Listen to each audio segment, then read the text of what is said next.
In this guide, I'm going to show you how to fix USB mouse not working in Windows 11 or 10. This is Aiden from JustPause, and before we get into this guide, make sure to like the video and subscribe to the channel with all notifications on. It really does help with the channel and it lets us know that you want more content like this, so we greatly appreciate it. If at any point throughout this guide you did have any questions, just ask them down in the comment section below and we can help you out further. I'm going to be doing my best to reply to every single comment down there. First things first, you need to press the Windows key, and then you also have to press X.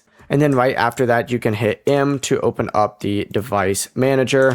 And once you open up this device manager, you need to use essentially just tab to select this, and then those arrow keys to scroll all the way down and highlight your mouse on here. Enter. It's going to pop up with your mouse. And then if you hit Shift plus F10, it'll open up the context menu. And then you want to actually selecting update driver and let Windows search automatically for a driver. If that doesn't work, open up the menu and choose uninstall device. And then of course, just go ahead and reinstall that driver by plugging your mouse back in. Before you do leave, make sure to like the video and subscribe to the channel with all notifications on. It really does help with the channel and it lets us know that you want more content like this. We'd greatly appreciate it. And if at any point throughout this guide you did have any questions, just ask them down in the comment section below and we can help you out further. I'm going to be doing my best to reply to every single comment down there. Peace.